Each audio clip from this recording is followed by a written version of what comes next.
No one could have anticipated that the Han River monster would make its entrance in such a dramatic fashion, thrusting the film's first climax abruptly and unrelentingly into the audience's face.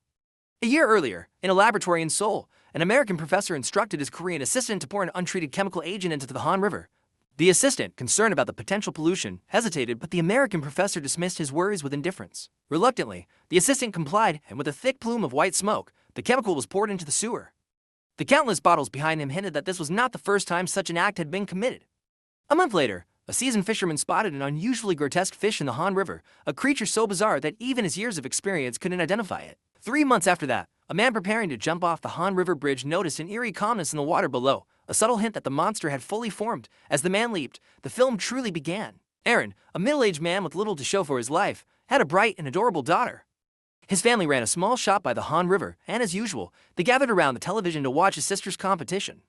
Aaron's father sent him to deliver food to a customer, but when he arrived, everyone was staring at the Han River bridge in the distance. Confused, Aaron followed their gaze. This was the first full appearance of the Han River monster, but the crowd's reaction lulled the audience into a false sense of security.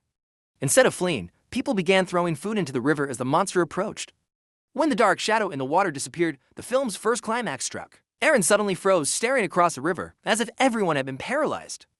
By the time they realized what was happening, it was too late.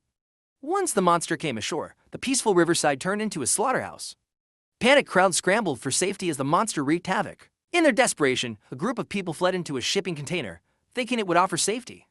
However, the monster smashed through the door, and the container shook violently as screams of terror echoed from within. The horrors inside were unimaginable. When Aaron's daughter emerged outside, he grabbed her hand and began to run.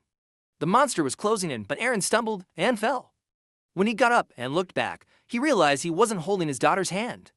Aaron was stunned, frantically searching for her, but it was already too late.